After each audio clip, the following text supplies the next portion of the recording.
오늘 여러분 우리가 함께 읽은 오늘 본문은 예수님께서 말씀하신 비유의 이야기인데요. 그 비유의 이야기 중에 어떤 이야기입니까? 바로 탕자의 비유이죠. 우리가 함께 읽은 본문은 탕자의 비유의 후반부를 우리가 함께 읽었습니다. 여러분, 이 수도 없이 많이 읽어봤고 많이 들어봤던 스토리이지 않습니까? 그래서 우리가 너무나 많은 시간 동안 이 본문을 근거로 해서 수없이 많은 말씀들을 우리가 들어왔어요. 그래서 여러분 중에 탕자의 비유구나, 오늘 목사님께서 이런 말씀을 전하시겠구나, 이 본문에 대한 그런 고정관념이 이렇게 강하게 자리하고 계신 분들이 많으실 거라고 생각이 됩니다. 그래서 이런 본문들을 제가 본문으로 잡아서 말씀을 전할 때마다 종종 하는 얘기가 있는데, 오늘은요 여러분들의 머릿속에 그 굳어져 있는 그 고정관념을 깨끗이 다 이렇게 털어내셨으면 좋겠습니다. 그래서 마치 이 이야기가 내가 태어나 처음 듣는 이야기를 듣는 것처럼, 비유의 이야기가 아니라, 허구가 아니라 예전에 이런 일이 정말 있었던 이야기를 내가 전해 듣는 것처럼 여러분들이 이 말씀을 새 마음으로 그렇게 함께 대해 나아가는 이 시간이 되었으면 좋겠습니다. 오늘 본문에 너무나도 중요한 등장인물이 세 명이 등장을 하죠. 누굽니까? 아버지와, 말씀하셔도 됩니다, 첫째와 아들과 둘째 아들입니다. 감사합니다. 이 등장인물들의 모습을 통해서 오늘 예수님께서 나에게 이들의 모습을 통하여 무슨 말씀을 도대체 하고 싶으신 걸까? 우리가 그 예수님의 마음에 집중해보는 시간이 되었으면 좋겠습니다. 우리가 이 비유로 한번 들어가 보면, 한 남자에게 아들이 둘이 있었어요. 근데 어느 날 그의 아들 중에 둘째 아들이 정말 너무나도 황당한 요구를 이 아버지에게 합니다. 어떤 요구를 합니까? 오늘 보면 15장 12절에 보면, 우리 함께 한 목소리로 읽어볼까요? 그 둘째가 아버지에게 말하되, 아버지여, 재산 중에서 내게 돌아올 분깃을 내게 주소서 하는지라. 아멘. 내게 돌아올 분깃, 이게 무엇입니까? 이게 뭐죠? 유산이에요. 맞습니다. 유산이에요. 지금 이 아들이 아버지에게 무슨 얘기를 하고 있냐 하면, 아버지, 내게 돌아올 그 유산을 미리 좀 땡겨 주시옵소서라고 아들이 지금 이야기하고 있는 장면이라는 것입니다. 여러분, 이와 같은 이 둘째 아들의 요구가 오늘 본문 당시에 무엇과도 같은 행동이었냐 하면, 나는 아버지 그냥 죽었다고 생각하고 살겠습니다 라는 의미를 가지고 내뱉는 말과 진배 없는 말이었다라는 거예요. 행동이었다는 것입니다. 그래서 본문 당시를 살아가던 사람들에게 있어서 상식적으로는 도무지 이해할 수 없는 말, 상상도 할 수 없는 요구가 바로 이 둘째 아들의 지금 제가 말씀드린 유산을 분배해 달라는 요구였다라는 것이에요. 어디 본문 당시에만 여러분 이게 그랬겠습니까? 오늘을 살아가는 오늘도 이런 마찬가지 아닙니까? 한번 여러분 생각해 보십시오. 여러분에게 가장 가까운 누군가가 자신의 부모에게 이렇게 이야기하고 있는 장면을 여러분들이 봤다고 생각해 보세요. 우리 액치 공동체 안에 이 둘째 아들과 같은 사람이 있다고 한번 생각해 보십시오. 여러분들의 셀 안에 이렇게 자신의 부모의 면전에서 이렇게 이야기하는 우리 동역자가 있다고 한번 여러분 생각해 보세요. 아버지, 내가 유산을 받아야 그걸로 내가 사고 싶은 것도 좀 사고, 내가 누리고 싶은 것도 좀 누리고, 내가 그걸로 투자를 해서 돈을 좀 벌기도 벌 텐데 도대체 내가 언제까지 기다려야 합니까? 내게 돌아올 분깃, 아버지가 돌아가시고 나면 내가 받을 그 유산, 그거 어차피 내 거니까 그냥 지금 내게 주세요. 더는 못 기다리겠으니 그냥 내게 지금 주세요 라고 이야기하는 여러분들의 가까운 지인이 여러분들 셀 안에 있다고 한번 생각해 보세요. 여러분은 어떻게 반응하시겠습니까? 여러분, 제가 이 오늘 본문의 둘째 아들의 모습을 굉장히 막 곡해해서 오버해서 해석했다라고 여러분 생각하십니까? 아니에요. 여러분, 유산이 뭡니까? 유산의 사전적인 의미가 뭡니까? 찾아봤더니 한자어로 남길 유, 재산 산자라고 해요. 사망한 사람이 남긴 재산이 유산이라는 거예요. 내 부모님이 돌아가신 이후에 상속자의 자격이 있는 자녀가 받게 되는 것이 바로 뭐라고요? 유산이라는 거예요. 그러면 아직 내 부모님이 정정하세요. 아직 살아계십니다. 그러면 여러분, 그 유산은, 그 재산은 누구의 것입니까? 누구의 거죠? 부모님의 것이에요. 내 것이 아니라는 것입니다. 여러분, 내게 돌아올 분깃이라는 이 표현이, 그 유산 어차피 나한테 올 거니까 그냥 지금 주세요 라고 이야기하는 이 이야기가 뭔가 그럴듯하게 들리기도 하고 일리가 있는 말처럼 들리기도 하며, 우리가 사용해 본 일이 있는 분들도 계실지 모르고 많이 들어보신 분들이 계실지 몰라요. 그런데 이 내게 돌아올 분깃이라는 이 표현은, 어차피 내 거니까 지금 주세요라는 이 이야기는 궤변과도 같은 거예요. 아예 성립 자체가 안 되는, 말도 안 되는 이야기라는 것입니다.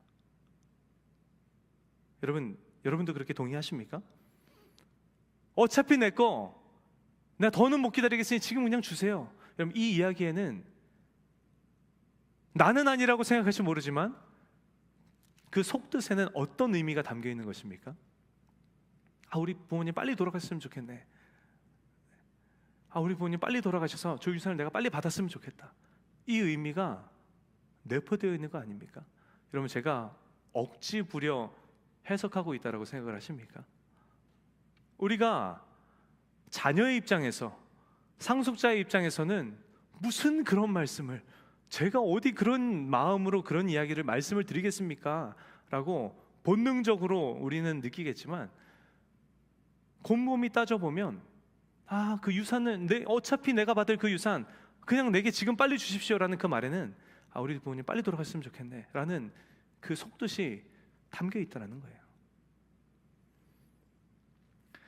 혹시 여러분 중에서도 착각하고 계신 분들이 계신지 모르겠습니다. 오늘 이 자리에 계신 분들 중에 여러분의 부모님이 재산이 조금 있으신데 그 재산이 내 거라고 생각하고 그걸 바라보면서, 여러분, 그걸 기대하면서 살아가고 계신 분도 혹시 이 자리 가운데 계십니까? 여러분, 제가 정확하게 말씀드릴 수 있는데요, 그거 여러분의 것이 아닙니다. 100% 여러분의 부모님일 거예요. 여러분의 부모님이 천국 가시는 그날에 1,000만 원이라고 가정해 봅시다. 1,000만 원이 고스란히 남아 있으리라는, 여러분, 그 보장을 누가 할 수 있습니까? 그렇지 않습니까? 지금 정정하신 부모님이 지금 사용하셔야 되는 재산이지 않습니까? 그거 내 거 아니라는 거예요. 여러분, 오늘 이 시간을 빌어서 여러분들 구분선을 명확하게 그으시는 여러분 모두가 되시기를 예수님의 이름으로 축복합니다. 그리고 축복 권면하기는, 여러분들은 여러분들의 인생을 사시기를 예수님의 이름으로 축복합니다. 여러분의 인생, 여러분이 계획하셔서 여러분의 계획하신 그 인생을 열심히 살아가시는 저 여러분 모두가 되시기를 예수님의 이름으로 간절히 축원합니다. 어차피 내가 받게 될 건데 나 더는 못 기다리겠으니 그냥 지금 저에게 주세요. 이러한 이 요구는 우리가 상식적으로 이해할 수 있는, 납득할 수 있는 성립 자체가 되지 않는 궤변과도 같은 요구라는 거예요. 이와 마찬가지로, 마치 이처럼 오늘 본문의 둘째 아들이 아버지요, 재산 중에서 내게 돌아올 분깃을 내게 주소서라는 이 둘째 아들의 요구 또한 무엇입니까? 당시 유대 사회에서도 상식적으로 절대 이해할 수 없는 행위, 극도로 무례한 폐륜이었다는 것입니다. 게다가 나아가 그 본인들의 가정의 문제뿐만이 아니라 그 시대를 살아가던 당시 사회의 많은 이들의 눈살까지도 찌푸리게 했던 행동이었다는 거예요. 여러분이 만약에 이 요구를 들은 오늘 본문의 아버지라고 한번 상상해 보십시오. 여러분은 기분이 어떠실 것 같습니까? 만약에 제가 오늘 본문에 등장하는 이 아버지의 입장이었다면 저는 피가 거꾸로 솟았을 것 같아요. 왜요? 왜냐하면 저와 제 아내가 죽어야만 받을 수 있는 그 유산을 저희 아이들이 지금 달라고 이야기하는 그 요구는 지금 저와 제 아내의 존재를 부정하는 행위이지 않습니까? 여러분 그렇지 않습니까? 물론 납득할 만한 상황에 납득할 만한 이유라면 제가 제 아이들하고 상의를 해보겠죠. 그러나 요구하는 그 마음의 중심이 그저 어리숙한 욕심에서 나오는 요구라면 저는 피가 거꾸로 솟을 것 같아요.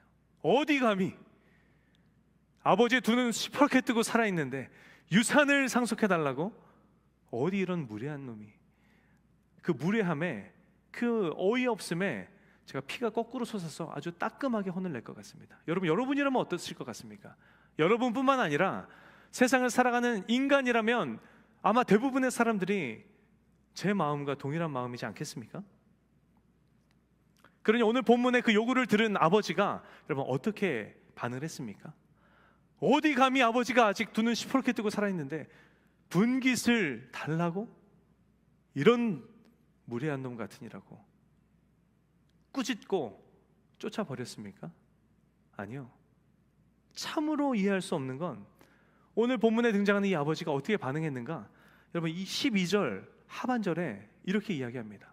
아버지가 그 살림을 각각 나누어 주었더니 라고 기록을 합니다. 여러분 이 아버지의 행동이 여러분은 이해가 되십니까? 아버지의 행동이 여러분은 납득이 되십니까? 정신 차리라고. 나 아직 죽지 않았다고. 어디 살아계신 아버지 앞에서 유산을 논하느냐고. 여러분 그렇게 따끔하게 혼을 내서 쫓아버려도 부족할 것 같은데 이 아버지는 그 둘째 아들이 요구한 그대로 고스란히 유산을 물려줬다라는 거예요. 게다가 여러분 12절 하반절에 뭐라고 기록합니까? 각각 나눠줬다라고 기록을 합니다. 여러분 이 본문 당시의 상황은요, 수십조 원의 자산가인 아버지가 한 수백억 정도 되는 돈을 자신의 아들에게 이렇게 쾌척하는 상황이 아니에요. 어떤 상황인가 하면 자신이 가진 재산 전부를 두 아들에게 각각 나눠준 그러한 상황이라는 거예요. 신명기 21장에 보면 유대인의 상속법에 대해서 기록이 되어 있는데 말씀은 띄워주지 않으셔도 되지만 유대인의 상속법이 당시 어떻게 되었는가? 장자가 2배 그리고 차자가 그 나머지를 물려받는 게 유대인의 상속법이었습니다. 이 아버지는 내가 가진 많은 재산들 중에서 어느 정도 살만한 이 정도면 인생 혼자 살아갈 수 있겠지라는 정도의 돈을 자식들에게 쾌척해 준 게 아니라 첫째 아들에게는 내가 가진 모든 전 재산의 3분의 2의 재산을, 둘째 아들에게는 3분의 1의 재산을 모두 다 물려준 그런 상황이라는 거예요. 그럼 법적으로는 이 아버지의 손에 남은 건 뭐가 있습니까? 아무것도 없어요. 빈털터리가 된 상황이라는 것입니다. 궁금해하시는 분들이 계시겠죠. 그러면 목사님, 그 아들이 돌아올 때 옷을 입혀주고 가락지를 끼워주고 신발을 신겨주고 살찐 송아지를 잡아서 잔치를 베풀어준 건 줬는데 그럼 아버지가 그건 무슨 돈으로 베풀어 준 겁니까? 궁금해하시는 분들이 계실지 모르겠어요. 본문 당시에는 부모가 살아있을 때 분배한 유산은 그 소유권은 자식에게 있지만 그 재산을 행사할 수 있는 권한이 아버지에게 있었습니다. 그래서 이 돈, 내가 물려받은 재산이긴 하지만 내가 이 재산을 처분하기 전에는 아버지의 허락을 받아야 되고, 내가 이 재산으로 인하여서 이득 본 게 있으면 아버지에게 먼저 이렇게 보고하고 아버지에게 가져다 드려야만 했던 시대적인 상황이었어요. 그러나 아무리 시대적인 상황이 이렇다 한들 법적으로는 내 손에 있어요, 없어요? 없다라는 거예요. 아버지가 버젓이 살아계신데 나 그거 그냥 지금 주세요, 내게 돌아올 분기 내게 주세요 요구하는 아들도 이해가 되지 않고, 달랜다고 전 재산을 털어서 그 아들에게 물려주는 이 아버지도 이해가 되지 않고, 이 비유에는 정말 이해되지 않는 투성이의 사람들만 여러분 등장하는 것 같습니다. 그렇지 않습니까? 그래서 제가 이렇게 한번 추측해 봤어요. 그 둘째 아들을 별로 좋아하지 않는가? 나는 기업을 이어갈 장자만 있으면 되지, 둘째 그냥 이 3분의 1 먹고 떨어져라 라고 주지 않는 다음에서야 그렇게 미리 달라고 요청하는 그에게, 본문 당시 그 사회적인 상황 문화에서는 상상조차 할 수 없는 그 상황 가운데 요구했던 그 요구에 어떻게 그냥 아무렇지 않게 재산을 물려줄 수 있느냐는 거예요. 정말 이해되지 않는 아버지의 모습이라는 것입니다. 여러분, 이 유산을 받아든 둘째 아들의 행보가, 앞으로 행보가 어떻게 됐습니까? 여러분, 이 둘째가 13절 3반절에 이렇게 기록하고 있습니다. 그 후 며칠이 안 돼요, 둘째 아들이 재물을 다 모아가지고 먼 나라에 갔다라고 기록을 해요. 재산을 다 모았다라는 단어에서 이 모으다라는 헬라어 원어의 의미는 현금으로 다 바꿨다라는 의미를 갖고 있습니다. 여러분, 이 아들이 받은 수많은 재산들 중에 부동산도 있었고 동산도 있었겠죠.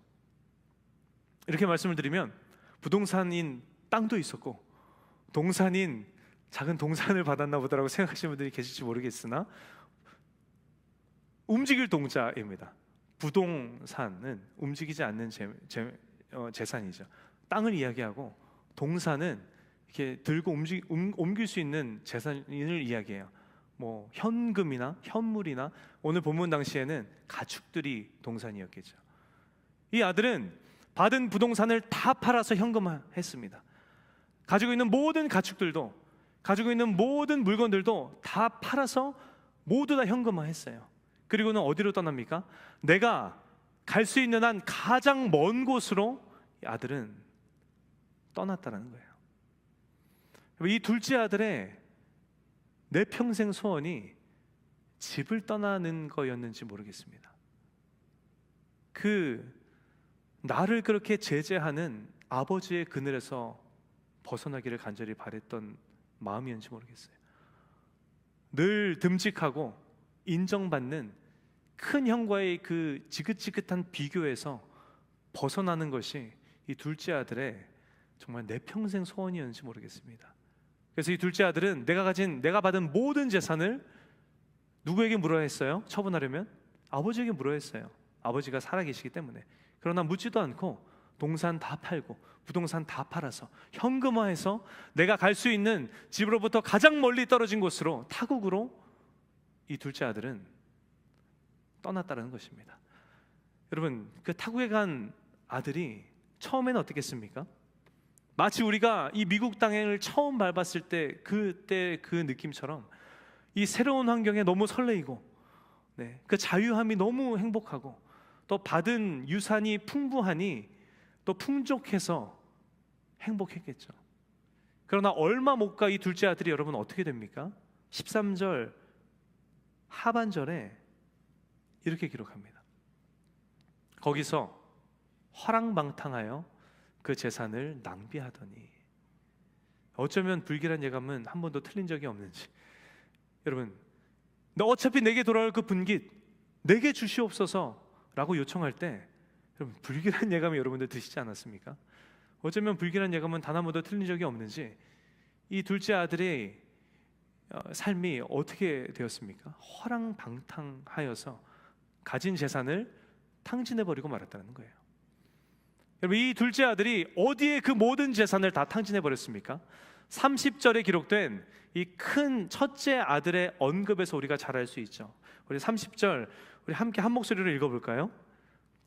아버지의 살림을 창녀들과 함께 삼켜버린 이 아들이라고 첫째 아들은 이야기합니다.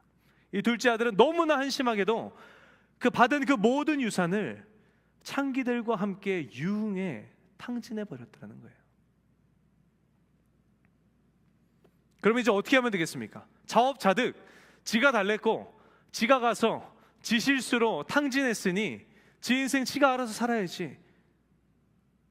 마음은, 본심은 그렇지 않을지라도 너 한번 정신 똑바로 차려봐라 라는 마음으로 그렇게 반응하면서 여러분 그 둘째 아들을 교육해야 되지 않겠습니까? 근데 여러분, 정말 복장 터지도록 이해할 수 없는 이 아버지의 반응이 어떤 반응인가 하면 20절에 이렇게 기록합니다. 이제 일어나서 아버지께로 돌아가니라. 아직도 거리가 먼데 아버지가 그를 보고 치근히 여겨 달려가 목을 안고 입을 맞추니. 그가 파산해서 돼지 사료나 주워 먹으면서 전전긍긍하다가 도무지 참을 수 없어서 아버지께로 돌아왔는데, 돌아오는 그의 아들을 바라보면서 이 아버지의 행동이 어떠하였더라고요? 아직 멀리 있는데 한 걸음에 달려가서 끌어안고 그 목에 입을 맞췄다라고 여러분 오늘 본문은 이야기하고 있다는 것입니다. 여러분 본문 당시에 사회에서 남성 어른이 뛰어간다라는 것이 여러분 무엇을 의미하는지 아십니까? 내가 가진 체면을 다 버려버린다는 의미예요. 내가 가진 지위 다 던져버린다는 의미입니다. 그렇게 무리하게 어차피 내 거니 주시옵소서라고 얘기했던 둘째 아들, 열심히 살면서 노력하다가 정말 너무나도 안타깝게 실패한 것도 아니고 창기들과 함께 유흥에 재산 다 탕진해버리고 돌아오는 그 아들에게 이 아버지는 매운맛을 보여주지는 못할 망정 한 걸음에 달려가서 자신의 체면 다 버리고 자신의 지위 다 버리고 한 걸음에 달려가서 이 아들을 안아주고 그 목에 입을 맞춰주는 여러분 이 아버지의 모습이라는 것입니다. 어디 끌어안기만 했습니까? 어디 입만 맞추기만 했습니까? 18절로 19절에 내가 일어나 내가 아버지께 가서 이르기를 아버지 내가 하늘과 아버지께 죄를 지었사오니 지금부터는 아버지의 아들이라 일컬음을 감당하지 못하겠나이다. 나를 품꾼의 하나로 보소서. 그만 먹고 집으로 돌아와서 아버지에게 그 말씀을 드리는데 아버지는 아들에게 어떻게 행동합니까? 제일 좋은 옷을 내어다 입히고 손에 가락지를 끼우며 발에 신을 신기고 가장 살찐 소를 잡아다가 돌아온 둘째 아들을 위해서 잔치를 벌였다는 거예요. 여러분 당시 사회 규범을 무시한 페르나였기 때문에 집안 체면 다 깎아버린 다 깎아먹은 그런 아들이었습니다. 우리 가정이 소유한 전 재산의 3분의 1이나 되는 막대한 재산을 한순간에 날려버린, 그래서 우리 가정의 가계 경제에 큰 타격을 입혔던 정말 도움되지 않는 둘째 아들이었다는 거예요.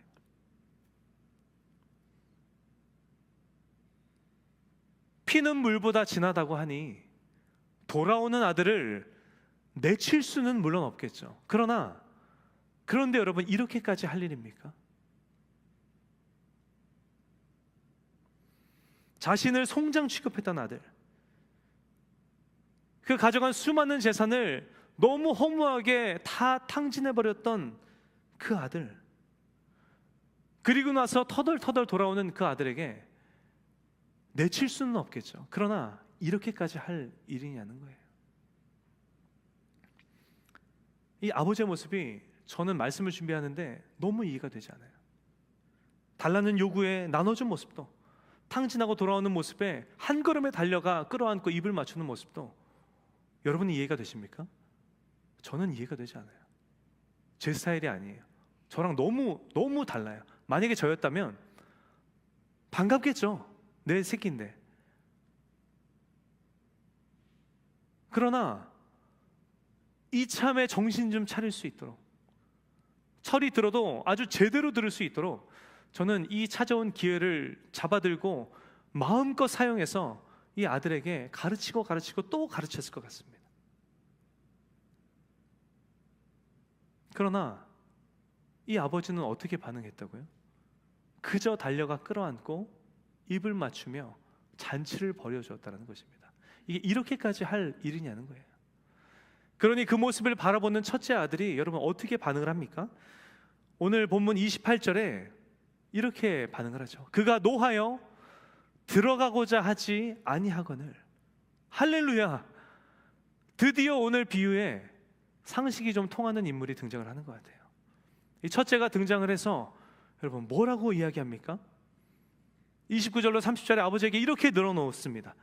아버지께 대답하여 이르되 내가 여러 해 아버지를 섬겨 명을 어김이 없거늘 내게는 염소 새끼 하나 주어 나와 내 벗으로 즐기게 하신 일이 없더니 아버지의 살림을 창녀들과 함께 삼켜버린 이 아들이 돌아오매 이를 위하여 살찐 송아지를 잡으셨나이다. 여러분 이 대답을 풀어보면 무슨 이야기입니까?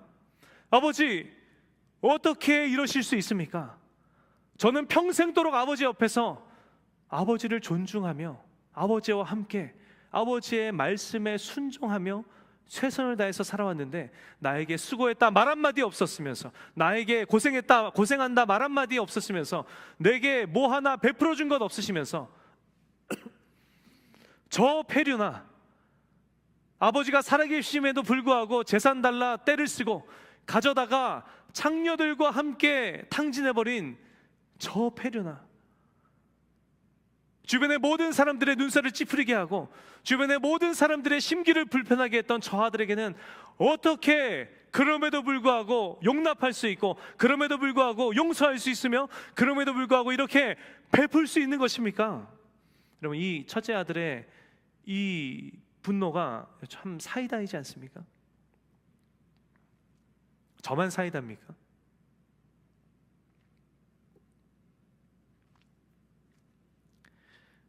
여러분 일이라고 한번 생각해 보십시오. 여러분이 여러분의 부모님의 곁에서, 누구라고 부모님을 떠나서 혼자의 결정권을 가지고 살아가고 싶지 않은 사람이 세상에 어디 있겠습니까? 그러나 부모님의 곁에서 부모님과 함께하며 부모님의 그 말씀 다 들어드리지는 못할지언정 하나하나 존중해가며 부모님을 그렇게 섬기며 살아왔는데, 그런 여러분에게는 이런 반구도 없고 그 어떤 나눔과 베품과 보상도 없었는데, 여러분들의 형, 여러분들의 누나, 여러분들의 오빠, 여러분들의 언니, 여러분들의 동생들 중에 그렇게 내 하고 싶은 대로 살았던 그들, 집안의 재산 다 가져다가 낭비하고 탕진해버린 그들, 그렇게 속을 썩였던 그들에게는 그렇게 내 새끼 내 새끼 하며 그들을 우쭈쭈 해주고 그들을 용납해주고 그들을 용서해주며 그들에게 더 많이 베풀어주는 모습이 여러분들의 삶 가운데 펼쳐지고 있다고 한번 생각해 보십시오. 여러분의 기분은 아무렇지 않으시겠습니까? 도대체 왜 오늘 본문에 등장하는 이 아버지는 이 둘째 아들에게 첫째 아들에게 왜 이렇게 행동했을까요? 왜 이 아버지는 과도한 편애라 여겨도 무방할 정도의 모습으로 둘째 아들과 첫째 아들에게 그렇게 다른 모습으로 반응했을까요? 예수님께서는 이 비유를 통해서 오늘 본문 당시의 청중들에게, 그리고 오늘 그 시대를 2000년을 거슬러 올라 오늘 이 자리에 앉아있는 저 여러분에게 오늘 이 비유를 통해서 도대체 무슨 말씀을 하고 싶으신 것일까요? 여러분, 이 궁금증이요, 예수님께서 이 비유를 왜 말씀하시게 되셨는지를 우리가 들여다보면, 이 비유를 누구에게 전하고 계신가를 우리가 들여다보면 그 모든 궁금증이 여러분 풀리게 됩니다. 예수님께서 이 탕자의 비유를 왜 이야기하게 되셨습니까? 예수님께서는 이 탕자의 비유를 누구에게 지금 전하고 계십니까? 오늘 보면 누가복음 15장 1절로 3절에 이렇게 기록합니다. 우리 함께 읽어볼까요? 모든 세리와 죄인들이 말씀을 들으러 가까이 나아오니 바리새인과 서기관들이 수군거려 이르되 이 사람이 죄인을 영접하고 음식을 같이 먹는다 하더라. 예수께서 그들에게 이 비유로 이르시되. 아멘. 여러분, 여기서 이야기하는 그들이 누구입니까? 바로 말씀을 들으러 나오는 죄인들을 보면서 수근수근거렸던 바리새인과 서기관들을 이야기합니다. 그들과 함께 식탁에 앉아 음식을 잡수시는 예수님을 보면서 수근수근하는 바리새인과 서기관들을 이야기한다는 거예요. 아, 그렇구나. 본래 이 비유는, 여러분, 하나님이 여러분을 그렇게 사랑하십니다.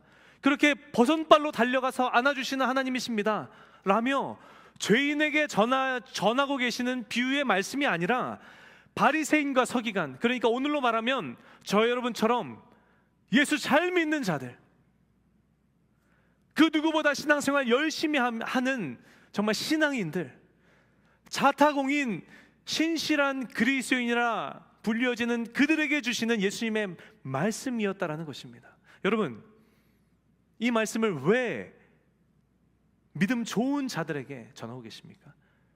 이 말씀을 왜 자타공인하는 정말 신실한 그리스도인들에게 주고 계십니까? 이 비유를 왜 예수님께서는 오늘 저와 여러분에게 들려주고 계신 것입니까? 그 이유는 다음과 같습니다. 여러분, 오늘 살아가는 저 여러분의 삶의 주변을 돌아보면, 여러분, 저 여러분의 삶의 주변에도 이런 사람들이 있지 않습니까? 뭐 저런 인간이 다 있어 라고 우리가 고백하게 되는 사람들이 저 여러분의 삶의 주변에 여러분 즐비하지 않습니까? 사회 규범을 무시하고 상식을 무너뜨리고, 그래서 우리로 하여금 우리의 마음을 굉장히 불편하게 만들고 우리의 눈살을 굉장히 찌푸리게 만드는 그런 존재들이 여러분의 학교에, 여러분의 직장에, 우리의 교회 공동체 안에, 여러분이 속한 삶의 자리에 여러분 그런 인물들이 비일비재하지 않습니까? 즐비하지 않습니까? 여러분 한번 생각해 보십시오. 그렇게 사회 규범을 무시하며 살아가는 자들, 여러분 그렇게 상식을 무너뜨리고 상식대로 행동하지 않는 사람들, 그런 사람들이 여러분 오늘 우리 액측 청년부 공동체의 예배에 여러분 찾아왔다라고 한번 생각해 보십시오. 여러분은 어떻게 반응하실 것 같습니까? 어떻게 반응하실 것 같으세요? 우리는 뒷걸음질 치겠죠. 그렇지 않습니까? 저는 그럴 것 같아요. 우리는 그들을 경계하겠죠. 그렇지 않겠습니까? 우리 마음 한켠에는 여러분 어떤 마음이 자리하고 있습니까? 그런 이들이 우리 교회 공동체를 방문할 때마다 우리 안에서 어떤 마음이 여러분 올라옵니까? 여러분은 어떠신지 모르겠는데 저 청년 때는 그런 마음이 가득했던 것 같아요.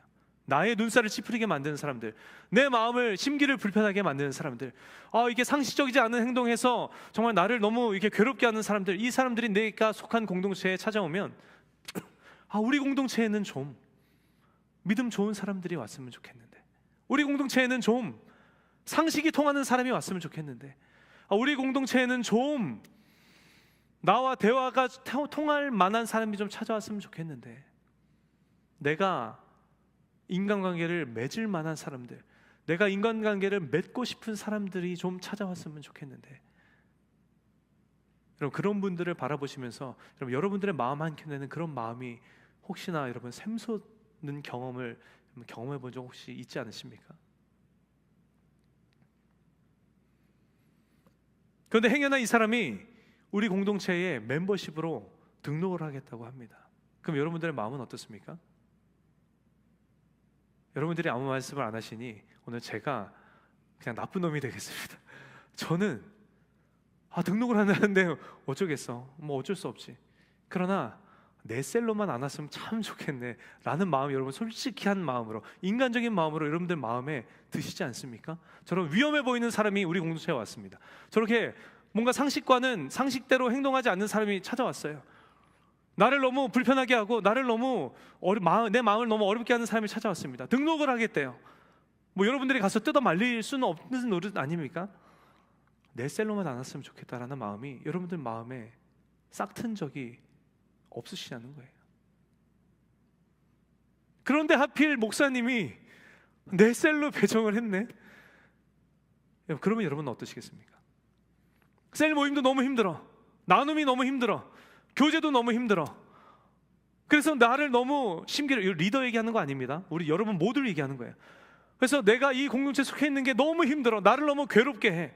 그럼 여러분은 어떤 마음이 드십니까? 여러분들은 안 그러시겠지만 저 청년 때는 그랬던 것 같아요. 여기가 내가 속해 있을 공동체가 맞는가? 내가 언제까지 여기 있어야만 하는가? 이 공동체가 정말 하나님이 나에게 허락하신 공동체인가? 이렇게 내가 힘든데, 이렇게 내가 은혜가 안 되는데, 이렇게 내가 방해를 받는데 내가 여기 있는 게 맞는가? 내가 떠날 때가 지금이지 않은가?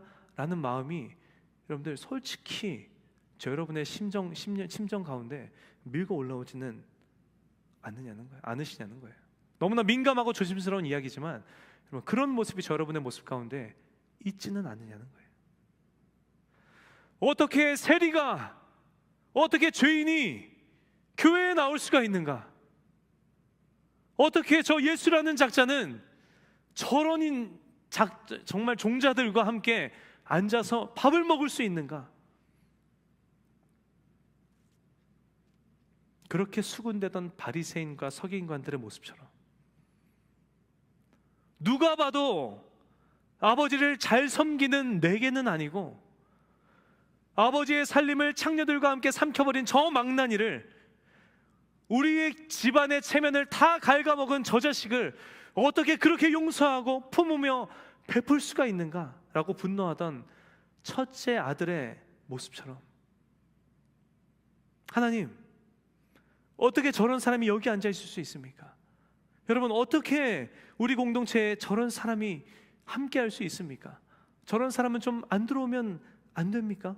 저 사람 때문에 내가 너무 힘이 듭니다. 저 사람 제 눈앞에서 좀 치워주시면 안 되겠습니까?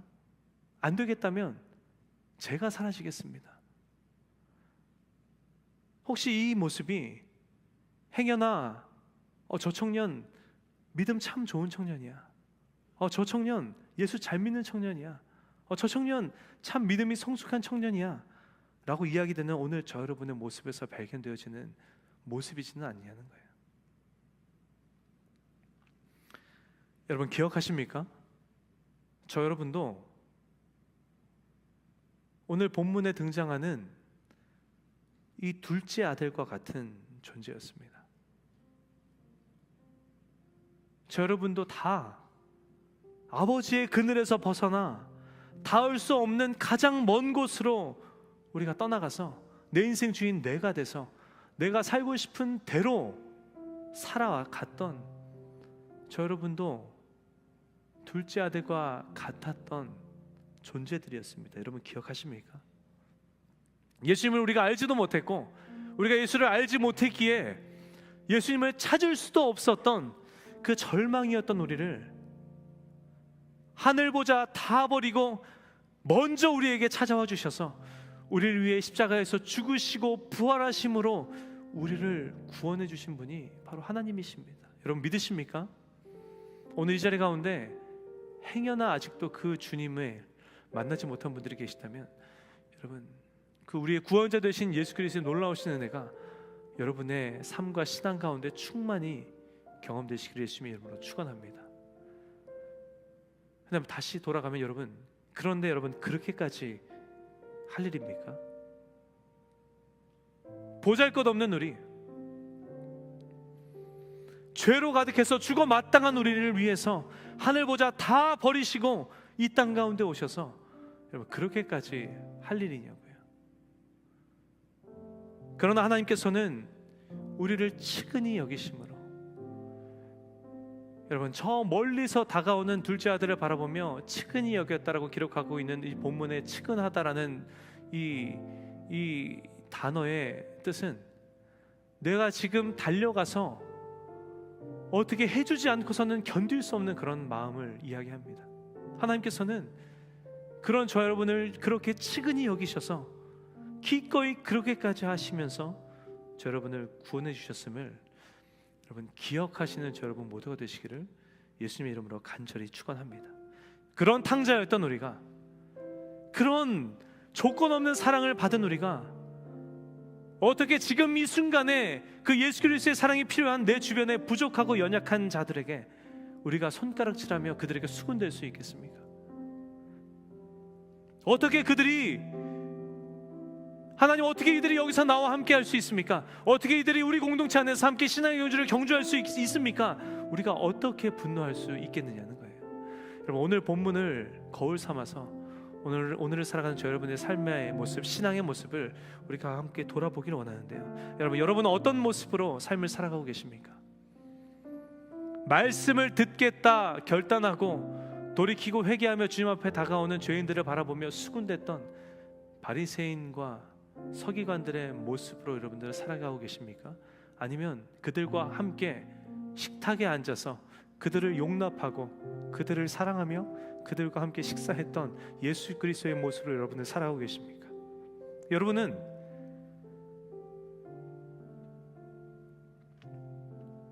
돌아오는 둘째 아들을 바라보며 어떻게 저 자식에게 그렇게 용납하고 용서하며 베풀 수 있겠습니까? 라고 분노하는 첫째 아들의 모습으로 여러분은 삶을 살아가고 계십니까? 아니면 측은히 여겨 한 걸음에 달려가서 그를 끌어안고 입을 맞추며 잔치를 벌여주시는 그 아버지의 모습으로 여러분은 삶을 살아가고 계십니까? 여러분, 하나님 예수님께서는 오늘 저 여러분에게 저 여러분의 귓가에 이렇게 말씀하고 계십니다. 31절로 32절에 우리 함께 읽어볼까요? 아버지가 이르되 예 너는 항상 나와 함께 있으니 내 것이 다 내 것이로네. 이 내 동생은 죽었다가 살아났으며 내가 잃었다가 얻었기로 우리가 즐거워하고 기뻐하는 것이 마땅하지 아니하냐 라고 예수님께서 오늘 저 여러분에게 말씀하고 계십니다. 오늘 이 은혜의 자리에 모이신 저 여러분 모두가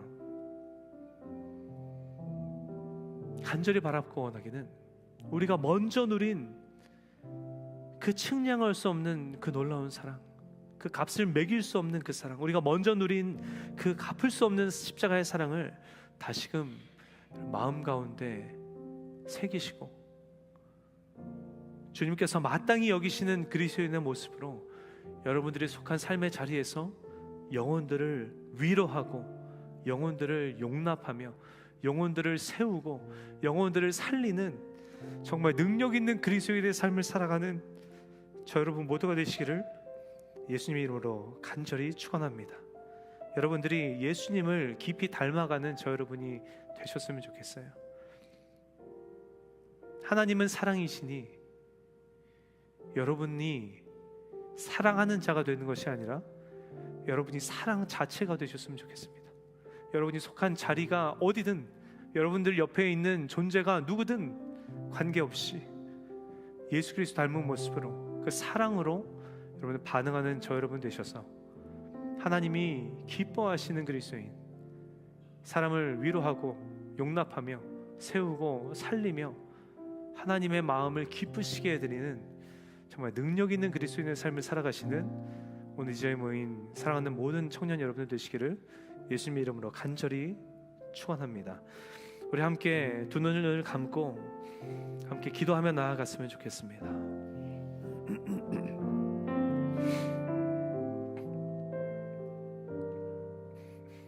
우리 함께 기도하실 때 우리 함께 이렇게 기도합시다. 하나님, 우리가 함께 찬양으로도 고백했고 하나님께서 세상을 이처럼 사랑하사 하나님께서 나를 그처럼 사랑하사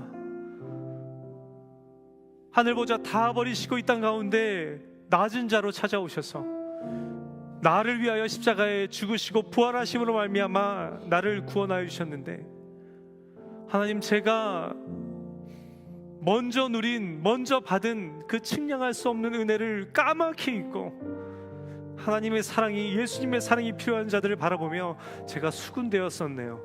제가 손가락질했었네요. 제가 밀어냈었네요. 제가 무시했었네요.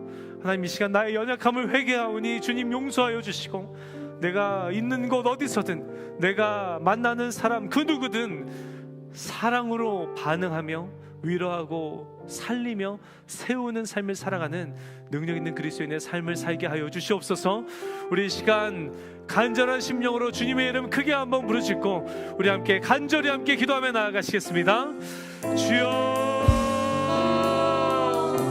사랑의 하나님, 아버지 하나님, 이 시간 주님 앞에 간절히 간구하며 나아가는 것은 주님 나에게 부어주신 그 놀라우신 사랑이 아버지 하나님 온데간데 없이 아버지 까맣게 잊고 아버지 하나님 내 옛적 모습과 동일하게 주님의 사랑이 필요한 많은 자들에게 아버지 하나님 내가 사랑으로 받아가지 못했네요. 아버지 하나님 내가 그들을 차별했습니다. 내가 그들에게 수군됐습니다.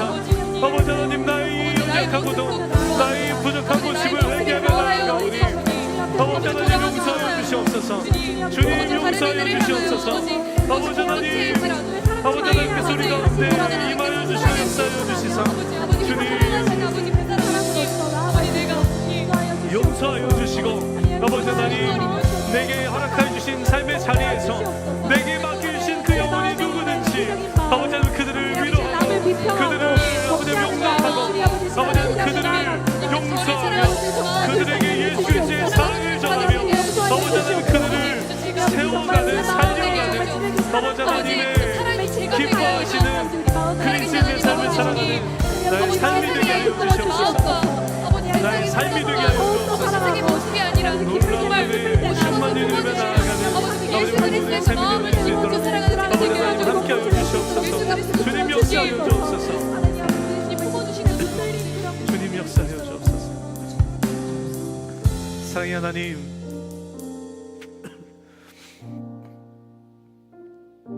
오늘 주의 그 비유의 말씀을 거울 삼아 나의 삶과 신앙과 믿음을 비추어 봤더니 하나님, 죽었던 우리를 위해 이 땅 가운데 오셔서 내가 주님을 찾을 수도 없는 상황 가운데에 주님 나를 먼저 찾아주시고 먼저 용납하여 주시고 먼저 한 걸음에 달려와 끌어안아 주셨던, 그렇게 나로 하여금 영적인 장자의 삶을 살아가게 하신 아버지 하나님의 사랑을 까맣게 잊고 예전의 내 모습처럼 지금 이 순간 예수 그리스도의 사랑이 필요한 많은 나에게 맡겨주신, 붙여주신 영혼들을 하나님 내가 손가락질했었네요. 내가 그들을 바라보며 수군거렸었네요. 내가 그들을 용납하고 품어주고 위로하며 세워주지는 못할 망정 내가 그들을 정죄했었네요. 하나님, 이 시간 나의 연약함을, 나의 부족함을, 이 나의 죄를 주님 앞에 고백하며 회개하며 나아가오니 아버지 하나님 용서하여 주시고 하나님 축복하기는 오늘 이 자리에 모인 모든 사랑하는 청년들의 삶에 우리를 향하신 놀라우신 예수님의 십자가의 사랑, 우리가 찾을 수도 없었던 절망 가운데 있었던 그때에 먼저 찾아와 주시고 한 걸음에 달려와 주셔서 우리를 끌어안아 주시고 우리를 용서하여 주시며 구원하여 주신 놀라운 은혜가 온전히 회복되어진 우리 모든 청년들의 삶이 되게 하여 주시사 하나님, 삶의 자리에서 그 자리가 어디든 허락하신 삶의 영혼들을 하나님 향하여서 그 영혼들이 어떠한 존재들인지 그들을 용납하고 그들을 용서하며 그들을 사랑하며 그들을 위로하고 살리며 세워가는 그 사명을 넉넉하게 감당해내는 아버지 하나님, 우리 모든 사랑하는 청년들의 삶이 되게 하여 주시옵소서. 아버지 하나님의 마음을 시원케 해드리는 자, 아버지 하나님께서 찾고 또 찾으시는 예배자, 하나님께서 기뻐하시는 그리스도인의 삶을 살아가는 우리 모든 청년들의 삶이 되게 하여 주시옵소서. 놀랍게 역사하실 주님을 간절히 기대하며 예수 그리스도의 이름으로 간절히 기도합니다. 아멘. 주님, 오늘 우리의 삶 가운데 함께 하시며 우리에게 그렇게 역사하실 하나님 앞에 우리 영광의 박수 뜨겁게 올려드렸으면 좋겠습니다.